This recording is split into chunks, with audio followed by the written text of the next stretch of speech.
Ustedes saben que en medio de todas las inseguridades, en medio de todos los temores, en medio de todas las preocupaciones que podemos tener, cuando nosotros decimos, yo soy el fruto del amor de Dios, hay algo que debiera romperse y que tiene que ver con saber que el amor de Dios hacia nuestras vidas es incondicional. Nosotros sabíamos y empezamos esta serie de prédicas hablando de un llamado que no tenía que ver con una carrera a seguir, sino que tenía que ver con algo más significativo. Y mencionábamos ese texto de Romanos 8:28 que decía que todas las cosas nos ayudaban a bien a aquellos que conforme a su propósito habíamos sido llamados, que conforme al propósito que Dios tiene con nuestra vida nos ha llamado. De acuerdo a ese propósito, yo estoy aquí ahora. Seguimos en esa serie y vimos cómo el amor, hemos sido llamados para ser amados por Dios. Por eso les dije recién, digan, yo soy fruto del amor de Dios. Qué importante que es entender esta gran verdad. Una de las cosas más difíciles para los cristianos es entender que el amor de Dios no tiene condiciones, que el amor de Dios traspasa todos nuestros pensamientos y lo que nosotros podemos suponer que significa amar. El amor de Dios es perfecto, es eterno, es incondicional. No te pide referencias, no te pide un currículum, no te pide que seas rico o pobre, que seas inteligente o menos inteligente. El Señor no te pide nada de eso para ser amados por Él, porque el llamado y el propósito del cual y el Señor por el cual nos creó fue para ser amados por Él, para ser amados. Somos su creación y como sé que esto es algo que les cuesta mucho a los cristianos, debemos aprender a decirnos y a reflexionar y a aceptar este amor como un regalo que no tiene condiciones. Cuando dije recién, cuando me siento afligida, cuando me siento preocupada, recién estaba preocupada, y cuando canté yo soy fruto de tu amor, hubo algo que se quebró en mi corazón. Y tiene que ver con ese amor de Dios. Y entenderlo esto es importante. ¿Saben por qué? Porque si no, no lo podemos adorar a Dios como se merece. Es importante entender esto porque si no, no lo podemos amar a Él por lo que Él es. Es importante entender esto porque si no, no podemos amar al prójimo. No es poca cosa. Es la vida entera nuestra en ese amor. Y seguimos viendo que el Señor nos ha llamado para amarnos, pero no amarnos así en forma aislada. Nos ha llamado para amarnos dentro de una familia, la familia de Cristo, dentro de la iglesia. Y déjeme decirle que la iglesia no es invención del hombre. La iglesia existe por el Señor y para el Señor. La iglesia es el espacio, es el ámbito especial donde Dios manifiesta su amor hacia cada uno de nosotros. Es donde somos contenidos, es donde el Espíritu comienza a mover y traspasa todo aquello que se levanta contra su conocimiento, que tiene que ver con nuestra naturaleza. Y el Señor hace que podamos manifestarnos y podamos amarnos y podamos bendecirnos unas a otras, porque fue la voluntad del Padre que la iglesia tuviera la responsabilidad de dar a conocer la multiforme sabiduría de Dios. Amén. Y en esta tarde vamos a seguir hablando con un tercer llamado que tiene que ver no solo con ser amados por Dios, pertenecer a una familia, a la familia de Cristo, sino somos llamados a ser. Bueno, nosotros hemos sido llamados a ser ¿qué? Hemos sido llamados a ser semejantes ¿a quién? A Cristo Jesús. Y hay un texto que es Romanos 8:29, la continuación de 28, que decía que habíamos sido llamados de acuerdo al propósito de Dios. Y dice en Romanos 8:29, pues Dios conoció a los suyos de antemano y los eligió para que llegaran a ser como su Hijo, a fin de que su Hijo fuera el hijo mayor de muchos hermanos. Es decir, la versión Reina Valera lo dice de otra forma, porque a los que antes conoció, también los predestinó para que fuesen hechos conformes a la imagen de su Hijo, para que Él sea el primogénito de muchos hermanos. Es decir, que Él es nuestro hermano. Y hemos sido llamados a ser semejantes a Él, semejantes a nuestro hermano mayor, semejantes a Cristo. Déjeme decirle que el llegar a ser semejante a Él involucra todo un proceso en nuestra vida. Hay dos mitos que quisiera poder erradicar o pudiéramos sacarlo de nuestra mente o de nuestros pensamientos. Uno es de aquellos que piensan que para llegar a ser como Cristo, para llegar a ser maduros, para llegar a estar a la estatura de Cristo, nosotros debemos conocer la Biblia de tapa a tapa. Debemos pasar tiempo, piensan que porque pasan tiempo escuchando palabras, prédicas, por leyendo libros, por eso llegan a ser maduros. Pero déjeme decirle que no es el propósito de Dios que nosotros lleguemos a saber de Él, sino que nosotros lleguemos a ser como Él.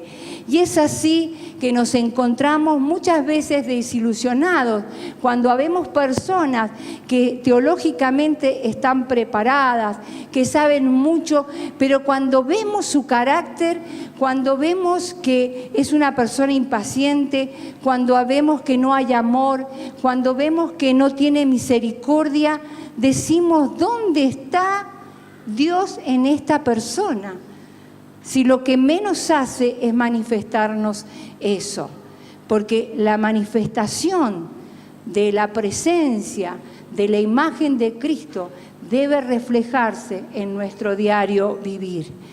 Y hay otros, esto es una mentira, esto no es así, porque hay una gran diferencia entre conocer, saber lo que dice la palabra, a llegar a ser. Usted y yo estamos llamados a ser. Estamos llamados a ser transformados por la palabra de Dios. Hay otros que piensan y creen que no necesitan leer la palabra de Dios, que no necesitan de ella. Y déjeme decirlo, que también están tan alejados de la verdad, porque necesitamos de los principios que aparecen en la palabra de Dios para ser transformados. Necesitamos de la palabra, necesitamos permanentemente estar expuestos a la palabra, porque es la palabra la que tiene el poder de transformar nuestra vida, de renovar nuestro entendimiento, de cambiar esa sabiduría natural por una sabiduría sobrenatural. Una sabiduría que nos lleva a lo bueno, que nos lleva a tomar las decisiones correctas en nuestra vida. Entonces, ni una cosa es ni la otra es. ¿Está claro? Entonces, dice acá el tercer llamado, estamos llamados a ser como ¿quién? Como Cristo. Y para eso, en esta noche, vamos a visualizar a través de lo que nos van a poner en la pantalla, 5 textos bíblicos que tienen que ver con la vida del cristiano, pero la vida del cristiano como una carrera. Estos textos me dan y me muestran cómo la vida cristiana se asemeja a una carrera, la carrera que corren los atletas, la carrera que se dan en los Juegos Olímpicos, a ese tipo de carrera, una carrera que es larga, no que es corta. Y yo lo voy a leer, pero usted lo va a ir leyendo en la pantalla. El primer texto está en Hebreos 12, del versículo 1 al 3, que dice: por lo tanto, ya que estamos rodeados por una enorme multitud de testigos de la vida de fe, quitémonos de todo peso que nos impida correr, especialmente el pecado que tan fácilmente nos hace tropezar. Y corramos con perseverancia, con paciencia, dice otra versión, con consistencia, la carrera que Dios nos ha puesto por delante. Esto lo hacemos al fijar la mirada en Jesús, el campeón que inicia y perfecciona nuestra fe. Debido al gozo que le esperaba, Jesús soportó la cruz, sin importarle la vergüenza que ésta representaba. Ahora está sentado en el lugar de honor junto al trono de Dios. Piensen en toda la hostilidad que soportó por parte de los pecadores. Así no se cansarán ni se darán por vencido. Versículo 12. Por lo tanto, renueven las fuerzas de sus manos cansadas y fortalezcan sus rodillas debilitadas. Tracen un camino recto. ¿Para quién? Para nuestros pies, a fin de que los débiles y los cojos no caigan, sino que se fortalezcan. Primera de Corintios 9, 24, 27. ¿No se dan cuenta de que en una carrera todos corren, pero solo una persona se lleva el premio? Así que corran para ganar. Todos los atletas se entrenan con disciplina. Lo hacen para ganar un premio que se desvanecerá, pero nosotros lo hacemos por un premio eterno. Por eso yo corro cada paso con propósito. No solo doy golpes al aire, disciplino mi cuerpo como lo hace un atleta. Lo entreno para que haga lo que debe hacer. Filipenses 3, 12, 14. No quiero decir que ya haya logrado estas cosas, ni que ya haya alcanzado la perfección, pero sigo adelante a fin de hacer mía esa perfección, para la cual Cristo Jesús primeramente me hizo suyo. No, amados hermanos, no lo he logrado, pero me concentro solo en esto. Olvido el pasado y fijo la mirada en lo que tengo por delante. Y así avanzo hasta llegar al final de la carrera para recibir el premio celestial al cual Dios nos llama por medio de Cristo Jesús. Gálatas 5, 7. Ustedes corrían muy bien la carrera. ¿Qué les impidió seguir la verdad? Acá Pablo le hablaba a los Gálatas, que habían decaído en su fe. Segunda de Timoteo 4:7. He peleado la buena batalla, He terminado la carrera y he permanecido fiel. Ahora me espera el premio, la corona de justicia que el Señor, el juez justo, me dará el día de su regreso. Y el premio no es solo para mí, sino para todos los que esperan con anhelo su venida. Amén. Vieron que estos textos, hay más textos que hablan, pero esto específicamente hacen referencia a la vida del cristiano. Hacen referencia, vemos cómo a través de lo que va relatando cada texto, va hablando de la necesidad de que corramos esta carrera con paciencia, de la necesidad de que demos cada paso con propósito, que tengamos entendimiento sobre este llamado que nosotros tenemos, que es a recibir el amor de Dios, pero a pertenecer a su familia, pero también un llamado a ser como el Señor Jesús.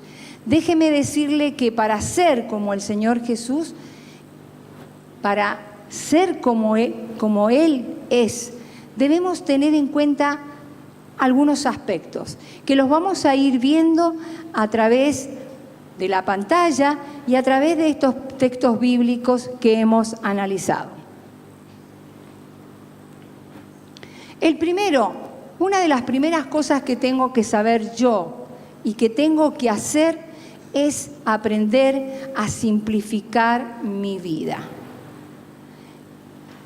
Lo entendemos sin que yo explique o agregue palabra alguna.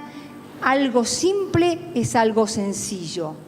Y acá el autor de Hebreos, que habla y dice y visualiza la vida del cristiano como una carrera, la visualiza como una carrera que muchos tendemos a abandonar, que muchos tendemos a dejar. Por eso es que dice, despojémonos de todo peso, de toda carga, de todo el pecado que nos asedia. Porque el peso, las cargas, el pecado, lo único que hacen es complicarnos la vida. Lo único que hacen es llenar a veces de amargura, de confusión, nuestra propia vida. Cuando hablamos de que debemos quitarnos todo peso, estamos hablando de todas aquellas cosas que son carga. ¿Qué es lo que es una carga en tu vida y en mi vida? Es una carga, por ejemplo, cuando tu vida lo único que haces desde que te levantás hasta que te acostás es tener una agenda sobrecargada. Tengo que hacer esto, tengo que buscar aquello, tengo que ir allá, tengo que venir, tengo que estar con mis hijos, tengo que hacer. Pero lo que no tengo es el tiempo para dedicarle al crecimiento espiritual. No tengo tiempo para detener un momento y mirar a Jesús y hacer y buscar que mi espíritu crezca. Y déjenme decirles algo. Cuando he dado clases y cuando he tenido la oportunidad de hablar con los padres, y esto lo he repetido y lo he dicho muchas veces acá, siempre me llamaba la atención ver a los padres preocupados por querer darles todo a los hijos, por querer que tengan las mejores marcas, los mejores libros, los mejores cuadernos, por tener cosas que tienen que ver con lo material. Y es así que se encontraban sorprendidos cuando sus hijos les pasaban algo y no entendían qué les pasaba. Y eso tiene que ver con la vida del espíritu, con la vida del alma. Eso tiene que ver con esa necesidad y con esa necesidad que tenemos todos los seres humanos de que la parte espiritual crezca, porque es lo que nos va a mantener de pie en medio de la adversidad.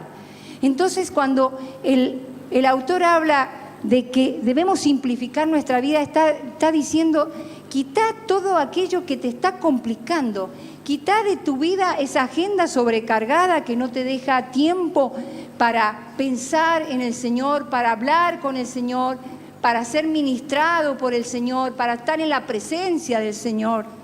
Deja todas aquellas diversiones que te hacen perder el tiempo y no te aportan nada. Deja esas relaciones dañinas que lo único que hacen es ocupar tu tiempo, un tiempo que no vuelve, que no regresa. Pero son relaciones que no te edifican. Debemos aprender a quitar todas esas cosas que nos llenan de afanes, de angustias, de complicaciones. Cuando queremos acordar, nos hemos metido, como dice alguien, en un callejón sin salida. Cuando la salida la tenemos en enfocarnos en lo primero. Porque el Señor ha prometido que cuando nosotros lo miramos a Él, cuando lo buscamos a Él, Él se encarga de todas las demás cosas. Simplificar nuestra vida significa quitar, empezar a tener entendimiento y empezar a sacar todas estas cosas que nos complican. Del pecado, eso tan lindo, eso que a veces hasta nos hace progresar, hasta que nos facilita y nos ubica en lugares que nosotros deseamos. Ese pecado que tiene que ver con el deleite, que tiene que ver con el placer, pero que es momentáneo, porque pasa un momento, un tiempo, y comienza el deterioro, y comienza la pérdida de energía, porque eso es lo que hace el pecado, nos hace perder la energía. El pecado tiene que ver con la mentira, tiene que ver con la codicia, tiene que ver con todas aquellas cosas que nosotros hacemos y que nos impiden poder vivir en la simpleza del Evangelio, en la simpleza de la palabra, porque todas esas cosas que son malavidas, como el mentir, como el codiciar, como el ambicionar desmedidamente, lo único que hacen es llenarnos de emociones negativas, de ansiedades, de preocupaciones, de enojos, de depresiones, de angustias. ¿Cuántos hay que se dejan llevar y son atrapados por la internet y llegan un momento en que hasta buscan, se ponen nerviosos porque saben que están haciendo algo incorrecto y buscan la manera de que no los vean? Entonces está pensando cómo va a ser para ver esto y que no me vean, y a la vez se siente culpable.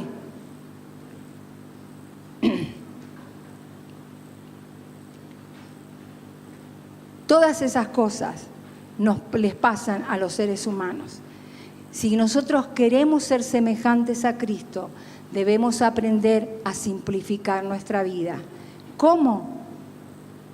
Quitándonos todo peso, toda carga y dejando de lado el pecado. Segundo, debemos aprender a crecer sin ansiedades, pero con determinación. ¿Qué significa crecer con ansiedades?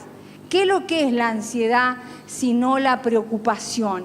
Estar preocupado por cosas en las que no podemos tener el control, pero debemos crecer sin ansiedades, pero con determinación. Déjeme decirle que cada uno, dice la palabra, en Hebreos, dice: corramos con perseverancia la carrera que Dios nos ha puesto por delante. Corramos con perseverancia, había dicho con paciencia, la carrera que Dios nos ha puesto por delante. ¿Qué significa correr con paciencia una carrera? La paciencia no es la capacidad que tiene usted o yo de esperar que algo suceda, que venga. La paciencia tiene que ver con la capacidad de poder esperar a que las cosas vengan, con la actitud correcta. Es el fruto del Espíritu Santo que nos hace, en medio de esa situación, en medio de esa carrera que estamos corriendo, que estamos haciendo, poder estar confiados, poder estar tranquilos, poder ser positivos, porque estamos confiados. Eso es correr con paciencia, con perseverancia, poder mantenernos firmes en medio de todas aquellas cosas que nos suceden.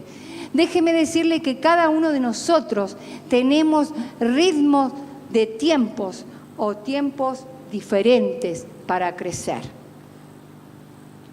Cada uno de nosotros aprendemos a un ritmo diferente, a un tiempo diferente. Dios cuando quiere hacer un hongo, lo hace en 6 días. Pero cuando quiere hacer un roble, se toma 60 años para hacerlo. El crecimiento espiritual no es algo que va a suceder de un día para el otro. El crecimiento espiritual no sucede de un día para el otro. Entonces, es algo que incluye en nuestra vida la conducta y el carácter. Dios actúa en los procesos.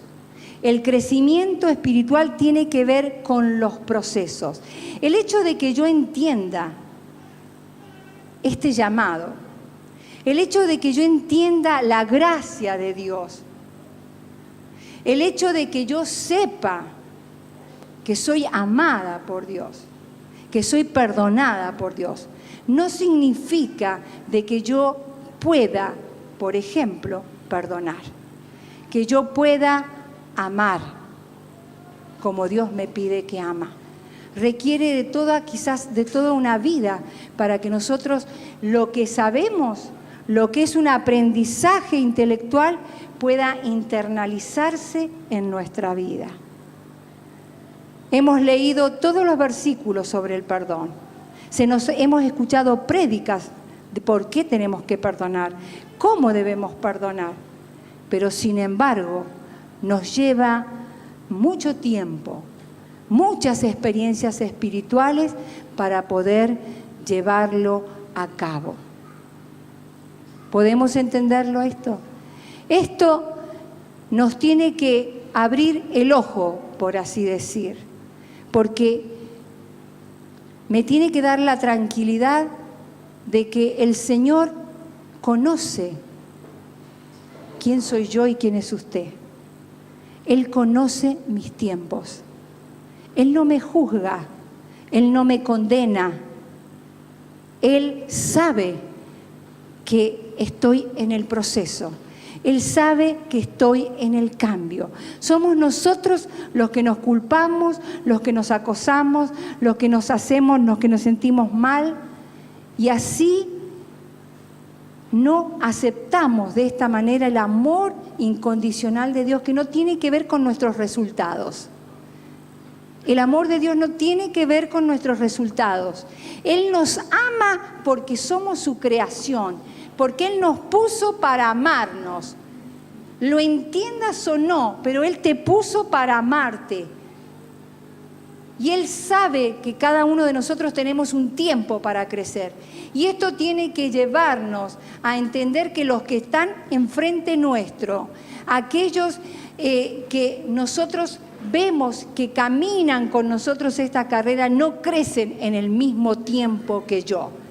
Muchas veces los que damos consejos, los líderes, aquellos que estamos en ministerios, nos sentimos desilusionados o frustrados porque le hemos hablado, le hemos predicado la palabra, le hemos enseñado y terminamos diciendo, pero esta persona no entendió nada porque está haciendo cualquier cosa menos lo que le enseñamos. Y lo que tenemos que entender es que así como yo necesito mi tiempo para crecer, cada uno tiene un tiempo para crecer. Amén.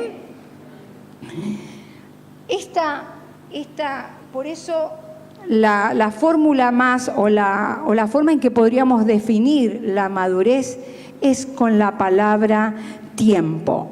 Dice en Hebreos 5:14, los que ya han alcanzado la madurez, acá está hablando del alimento sólido, ¿no? Dice, el alimento sólido para los que han alcanzado la madurez, para los que por el uso para los que por el uso tienen los sentidos ejercitados para el discernimiento del bien y del mal.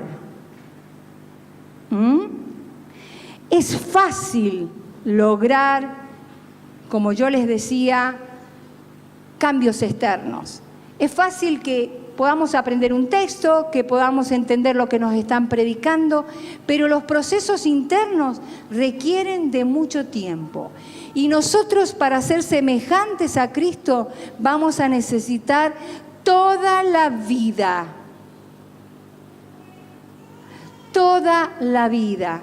Y a mí esto y a vos te tiene que llevar a valorizar este amor de Dios, que sabe, que conoce nuestras debilidades y que nos espera y que está dispuesto a acompañarnos durante toda esta carrera. Amén. El tercero es, estamos hablando de que estos procesos son internos y que es esencial que sucedan en nuestra vida, porque en la medida en que nosotros vamos internalizando estas experiencias espirituales y las vamos haciendo propias, alcanzamos un discernimiento sobre el bien y el mal, sobre lo que es bueno y malo para mi vida. Pero debemos profundizarlo pasando tiempo con Jesús cada día. Pasando tiempo con Jesús cada día. Cada uno de nosotros, cuando necesita hacer algo, se toma un tiempo para pensar cómo lo va a hacer. Ya sea un proyecto, ya sea una compra, ya sea el cambiar una situación, nos tomamos el tiempo para pensar cómo voy a llevarlo a cabo. Déjeme decirle que nosotros necesitamos tener tiempo para pensar como Él piensa.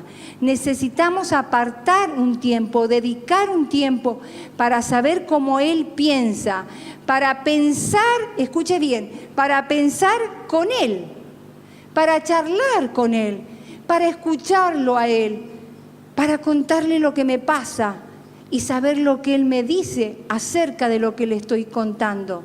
Necesito tiempo. Por eso es importante que podamos apartar 10 minutos, algo de nuestro tiempo a lo largo del día para decir y conversar con Él. Y tener un momento oportuno, es decir, tener un momento en el que yo estoy lúcida, en el que yo estoy lúcido, en el que sé lo que estoy hablando y lo que estoy diciendo, no cuando estoy cansado y ya no doy más, y digo, no, voy a orar cuando me acueste.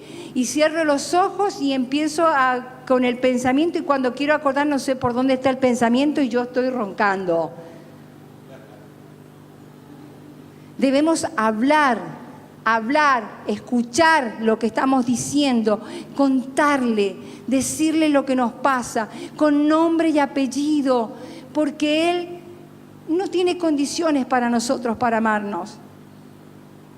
No tenemos que hacer buena letra con Él porque Él sabe todas las cosas y Él nos ama igual y Él nos conoce y nos acepta. Debemos buscar el lugar más apropiado. Yo antes oraba en el baño porque no encontraba lugar. Ahora es como que uno va adquiriendo mayor experiencia. Ahora busco, me cierro en mi pieza con llave, me pongo a alabar al Señor, a veces oro caminando. Antes oraba cuando salía a caminar y escuchaba el canto de los pájaros y veía el verde y los árboles moverse, las hojas. Y es como que yo podía apreciar a través de la creación la presencia de Dios. Cada uno sabe cuál es el lugar más adecuado. Al último oraba cuando iba manejando, con los ojos abiertos y hablando. Debemos buscar el momento oportuno, el lugar adecuado. Debemos orar en voz alta, porque déjeme decirle que es muy notorio las personas que tienen una vida de oración. son personas que son influyentes, son personas que donde están transmiten luz, transmiten paz, cambian la atmósfera, cambian la situación. Y eso lo hace solamente por aquellos que están en la presencia de Dios. No necesita estar todo el día, pero 10 minutos, 5 minutos en el que usted se concentre y diga: Señor, gracias por amarme. Señor, hoy necesito tu compañía, hoy necesito que tú me guíes, hoy necesito que tú me ayudes a hacer lo correcto. Es darle la autoridad al Espíritu a que me guíe, porque ¿sabe qué? La enseñanza y la guía que viene de Él es una guía sobrenatural. No es la sabiduría tuya que te lleva a equivocarte más de una vez. Amén. No lo busquen. En Lucas 22:39 dice: Jesús salió de la ciudad y como de costumbre, ese como de costumbre me está hablando de que tenía él hábito. Y el hábito es algo que se desarrolla, es algo que hay que practicarlo. Si yo no lo practico, yo no lo hago, no me determino a hacerlo. Es imposible que se transforme en una costumbre, en un hábito. Se dirigió al Monte de los Olivos y sus discípulos lo siguieron. Cuando llegaron al lugar les dijo: oren para que no caigan en tentación. Para que no caigan en tentación. Déjeme decirle en 2 Corintios 3:18, dice: así todos nosotros que con el rostro descubierto reflejamos como en un espejo la gloria del Señor, somos transformados a su semejanza con más y más gloria por la acción del Señor que es el Espíritu. Acá hace referencia cuando Moisés estaba en la presencia del Señor y él salió de esa presencia y todos quedaron asombrados porque la gloria de Dios se manifestaba y se reflejaba en su rostro. No necesita verlo, pero déjeme decirle que más de una vez va a haber personas que le van a decir: usted tiene algo especial. Ustedes van a sentir que cuando dicen algo, algo cambia. Y eso tiene que ver con nuestra comunión, con nuestro estar en presencia del Señor. Un momento, apartándonos, buscándolos. No podemos ser semejantes a Cristo si no pasamos tiempo con Él, si no sabemos cómo piensa. No podemos. El cuarto, debemos recordar la recompensa cuando la vida se pone difícil. Déjeme decirle que la vida del cristiano es una carrera, lo sabemos, ¿verdad? Pero es una carrera difícil. Para todos, para los ancianos, para los adultos, para los jóvenes, es una vida difícil, porque el escenario natural en el que Dios trabaja para que nosotros crezcamos es el crecimiento. No hay crecimiento sin sufrimiento. No hay crecimiento sin sufrimiento. Y por eso debemos entender, cuando aquellos que amamos a Dios, debemos entender que cuando Dios dice que que todas las cosas, todo lo que nos pasa nos ayuda bien, ¿a quiénes? A quienes los amamos a Él, a quienes estamos en el propósito de Él. Entonces, en vez de que cuando nos pasen esos momentos, esas situaciones difíciles en el que explotan nuestras emociones, en las que parecen que nuestras emociones comienzan a gritar y comienzan los por qué, si yo hago lo bueno, si yo hago lo correcto, ¿por qué tengo que sufrir? ¿Por qué tengo que pasar por esto? ¿Por qué me tiene que suceder a mí esto? Lo que yo debería preguntarme, entendiendo esta verdad, es: ¿qué es lo que quieres que yo aprenda, Señor, de esta situación? Jesús dice que soportó la cruz porque sabía y puso el gozo por delante. porque sabía lo que le esperaba. ¿Qué le esperaba? Sino la gloria eterna con su Padre. ¿Qué le esperaba sino estar a la diestra juntamente en los lugares celestiales con su Padre? Pero sin embargo, más de una vez tendemos a quejarnos y dejamos que nos llenemos de emociones que son negativas. Déjeme decirle que la impaciencia, volviendo a lo que estábamos hablando de correr esta carrera con paciencia, la impaciencia tiene que ver con estas emociones negativas, con estos enojos que afloran, con estos desánimos que nos vienen, con estas angustias, con esa depresión que nos viene, porque no aceptamos la situación que nos está pasando, porque nos rebelamos, porque nos quejamos, porque no tomamos esa actitud confiada que debemos tener en el momento de la prueba, sabiendo que nos espera una recompensa mejor, sabiendo que esto que estoy pasando pasará, porque lo que viene por delante es mucho mejor, sabiendo que el sufrimiento que estoy pasando es para mi propio crecimiento. No hay forma de ser semejantes a Cristo si no aceptamos también de parte de Él los sufrimientos. Y dice el Romanos 8:17, como somos sus hijos, también somos herederos. De hecho, somos herederos junto con Cristo ¿de qué? De la gloria de Dios. Soy heredero de la gloria de Dios. Pero si vamos a participar de su gloria, también debemos participar de su sufrimiento. Sin embargo, lo que ahora sufrimos no es nada comparado con la gloria que Él nos revelará más adelante. Gloria y sufrimiento es una fórmula que muchos no queremos, pero es el planteo de nuestro crecimiento. Cuando estoy en estos momentos, debo recordar las hostilidades por las que pasó el Señor Jesús. Debo recordar la recompensa que tiene que ver con esta gloria, que tiene que ver con esta vida en el cielo, que tiene que ver con la eternidad, que tiene que ver con que el Señor vendrá a buscarnos, que tiene que ver con estas promesas de Dios para nuestra vida. Y pensar en esos sufrimientos como algo que va a ser pasajero. Si bien vamos a tener toda la vida, vamos a tener que sufrir, pero cada vez que pasamos un sufrimiento, estamos más capacitados para el que viene. Y la gloria de Dios va transformando nuestra vida. Y vamos siendo transformados en nuestro carácter, vamos siendo transformados en nuestra manera de pensar, vamos siendo renovados a la imagen de Cristo Jesús. Amén. Debemos correr junto a otros.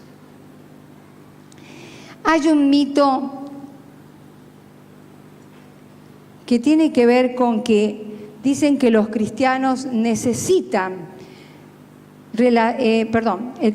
un mito que dice, el crecimiento espiritual es un asunto privado y es un asunto personal. Y esto no es otra cosa que la idolatría del individualismo.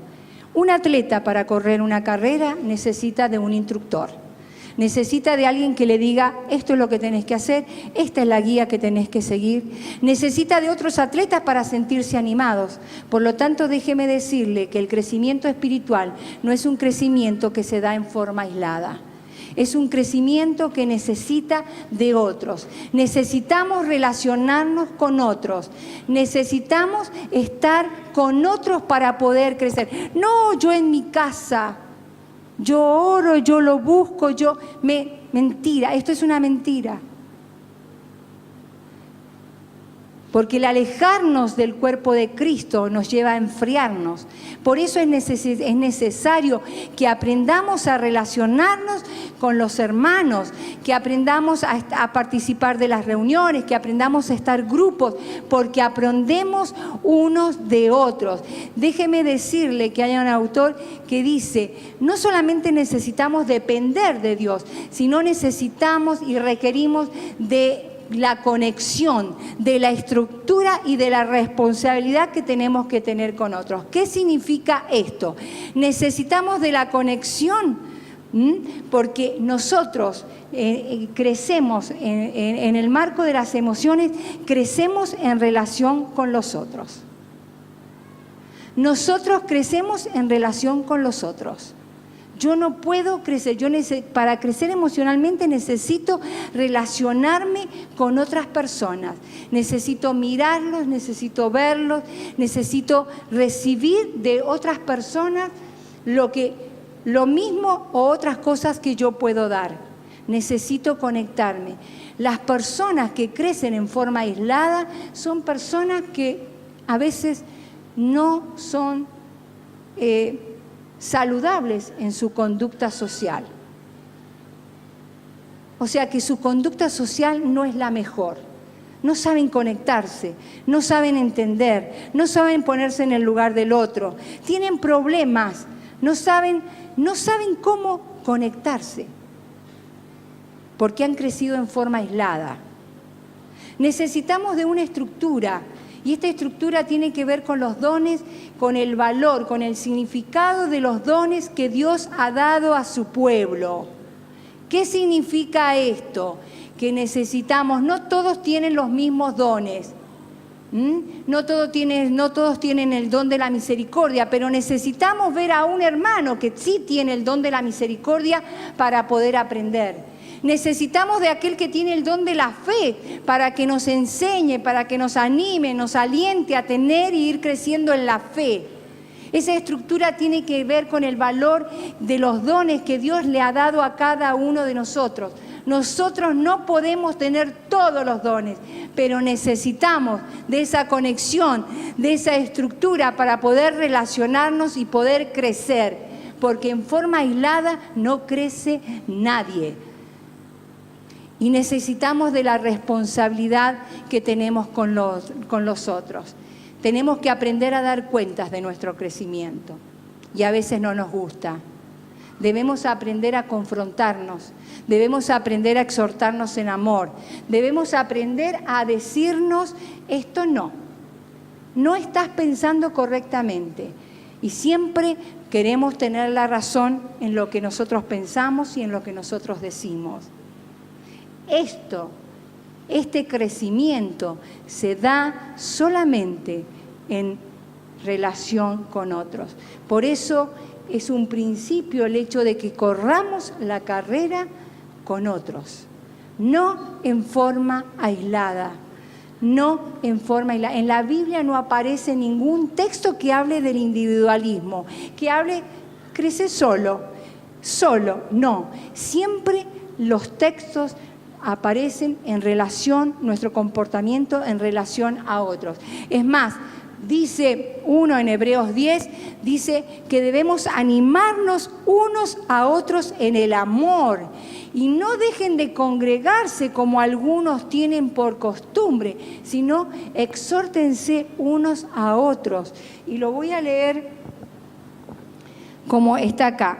Y considerémonos unos a otros a fin de estimularnos al amor y a las buenas obras. No dejemos de congregarnos como acostumbran, o sea que tienen el hábito, es una conducta reiterada, hacerlos algunos, sino animémonos unos a otros y con mayor razón ahora que vemos que aquel día se acerca. Necesitamos, es impresionante, es conmovedor ver el crecimiento de aquellas personas que en momentos difíciles de su vida, en momentos en que podrían decir dejo esta carrera, la abandono, siguen adelante, siguen luchando, siguen perseverando, siguen viniendo, vienen a la reunión de oración, vienen a la reunión del domingo. Es admirable ver cómo han crecido espiritualmente. Y déjeme decirle que hay personas que nosotros hemos visto nuevas que han alcanzado y superado en la carrera a muchos que ya venían y que veníamos corriendo esta carrera. Debemos aprender a no ser llaneros solitarios, como decía alguien. Nosotros vamos a crecer espiritualmente en la medida en que nos relacionamos unos con otros. Amén. Dice Adler, un consejero, que la salud mental se mide en términos del grado del interés social. Se mide en términos de interacción, en cómo yo me relaciono. En una preocupación activa, una preocupación constante, activa por los intereses de los otros. Hay una manifestación de la gracia de Dios en el cuerpo de Cristo cuando nos preocupamos unos por otros, cuando nos amamos unos a otros, cuando estamos unos con otros. Debemos aprender a llorar, como dice la palabra, con los que lloran, a reír con los que ríen. Debemos aprender, y esto tiene que ver, como yo les decía, con esta conexión, con esta estructura y con esta responsabilidad que tenemos con los otros. 6, son 8. Dando cada paso con propósito claro. Dando cada paso con propósito claro. Todos los atletas se entrenan con disciplina. Lo hacen para ganar un premio que se desvanecerá, pero nosotros lo hacemos por un premio eterno. Por eso yo corro cada paso con propósito. No solo doy golpes al aire.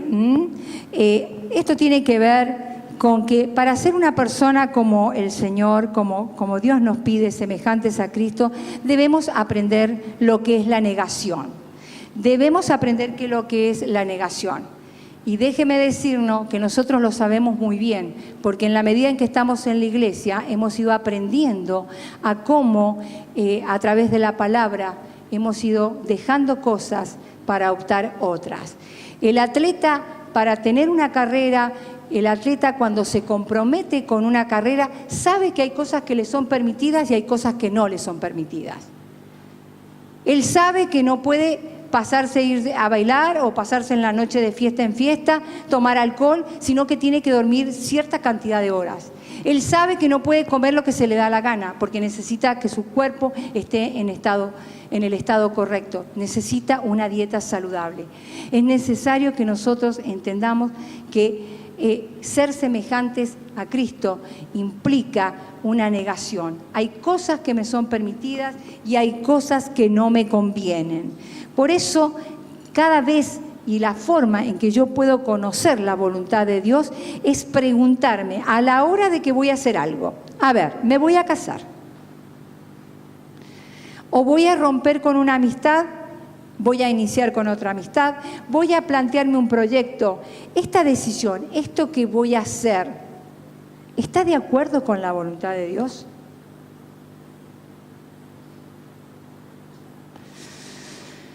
¿Esto me va a ayudar a crecer?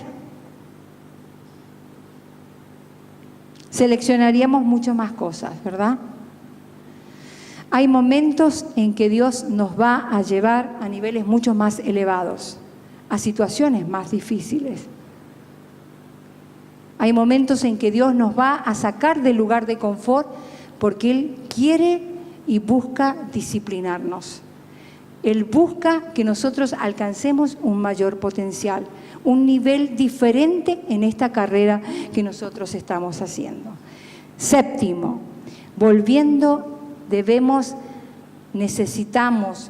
debemos volver a la gracia como eje central de mi crecimiento. Y acá sí me detengo. No quiero decir que ya lo haya logrado estas cosas, ni que haya alcanzado la perfección. Diga conmigo, madurez. No quiero decir, dígalo conmigo, no quiero decir que ya haya logrado estas cosas, ni que ya haya alcanzado la madurez, pero sigo adelante a fin de hacer mía esa madurez, para lo cual Cristo Jesús primeramente me hizo suyo. No, amados hermanos, lean, díganlo, no lo he logrado, pero me concentro solo en esto. Olvido el pasado y fijo la mirada en lo que tengo por delante, y así avanzo hasta llegar al final de la carrera para recibir el premio celestial al cual Dios nos llama por medio de Jesucristo. Ustedes corrían muy bien la carrera. ¿Quién les impidió seguir la verdad? Nosotros necesitamos volver a la gracia. Nosotros necesitamos volver a la gracia porque es en la gracia donde nosotros podemos crecer. Usted no necesita, como le decía al principio, ser algo especial, tener un currículum, una referencia, ser alguien que tenga que rendir cuentas. Yo he corrido la carrera así, la corrió así. Nadie tiene que dar explicaciones de cómo corre su carrera, porque el crecimiento no tiene que ver con los resultados de mi carrera. Escúcheme bien, el crecimiento no tiene que ver con los resultados de mi carrera, no tiene que ver con que si yo la hago efectiva, si yo corro bien, si yo hago lo que Dios me dice, no tiene que ver con eso. La carrera o el crecimiento espiritual tiene que ver con que el Señor, por ese amor incondicional que tiene hacia cada uno de nosotros, no va a dejar que dejemos de crecer. Él va a hacer que nosotros vayamos creciendo. No necesito ser perfecta, no necesito compararme con nadie. Solamente prosigo la meta. Prosigo adelante, sigo, me caigo y me levanto, sigo, porque hay alguien que está conmigo, hay alguien que me está haciendo crecer, hay alguien que no me ha dejado, que no me ha soltado de su mano. No tiene que ver con lo perfecto que sea, con lo entendido que sea, con lo bonito que sea, con lo mucho o poco que sepa de la palabra. Tiene que ver con el amor incondicional de Dios para cada uno de nosotros. Por eso es necesario que nosotros podamos entendernos, sacar de nuestra vida la culpa, sacar el peso, la carga, todo aquello que nos debilita y que nos hace caer. Cuando el último dice, debemos escuchar el aliento del cielo cuando llega el desánimo espiritual. Porque el desánimo espiritual viene porque nos caemos, porque nos sentimos frustrados, desalentados, angustiados. Tenemos deseos de abandonar esta carrera. Pero cuando viene este desánimo es cuando tenemos que escuchar el aliento del cielo. Por lo tanto, renueven las fuerzas de sus manos cansadas, fortalezcan sus rodillas debilitadas, tracen un camino recto para sus pies, a fin de que los débiles y los cojos caigan, no caigan, sino que se fortalezcan. La referencia para la pierna coja, para el calambre que te puede producir estar corriendo esta carrera, no es otra imagen más que del desánimo espiritual que sufrimos todos. Debemos renovar nuestras fuerzas. ¿Y qué es lo que hace el Padre cuando nosotros nos caemos? ¿Qué piensa que hace o que debería hacer un padre cuando su hijo hijo compitiendo en una carrera, lo ve que se cae, que no quiere seguir. ¿Qué hace? Le dice, sos un inútil, pero dale, ¿qué vas a hacer? ¿Qué es lo que hace un padre sino acercarse lo más que puede, decirle, hijo, vamos que usted puede, levántese, continúe porque usted es capaz? Eso es lo que hace el Padre. Cada vez que nosotros nos caemos y nos desanimamos, cuando nuestras fuerzas han decaído, cuando no tenemos ganas de levantarnos, está nuestro Padre amoroso. Viene ese aliento del cielo que nos dice, vamos hijo, levántate, levántate porque aún el tiempo no ha llegado. Levántate porque hay mucho más para hacer. Levántate porque tú puedes correr esta carrera. Yo estoy aquí para ayudarte. Levántate, levántate, levanta. No te dejes, no escuches las acusaciones de aquellos que te dicen nunca vas a cambiar. No escuches las voces de aquellos que te dicen sos siempre el mismo, no vas a poder, no vas a ser lo que deseaste ser. No luches, no aceptes la vergüenza, porque en Dios no hay vergüenza, en Dios hay amor. Dios no se avergüenza de nosotros. Dios nos ama. Y esta palabra es para cada uno de aquellos que sentimos que nuestras fuerzas se han debilitado, que sentimos que la culpa nos asedia, que sentimos que hemos fallado, que nos hemos caído, que nuestras fuerzas se han debilitado, que hemos perdido oportunidades. Hoy el Señor te dice, levántate. Hoy el Señor te llama a que renueves tus fuerzas en su amor, a que renueves tu vida en ese amor que hace que todo sea posible. Hoy el Señor te anima a que no te des por vencido. Afirma tus pies, levanta tus manos al cielo, porque hay una corona preparada para aquellos que en medio de esto, del desánimo y de la angustia, nos levantamos para pelear esta batalla. Amén. Que el Señor les bendiga.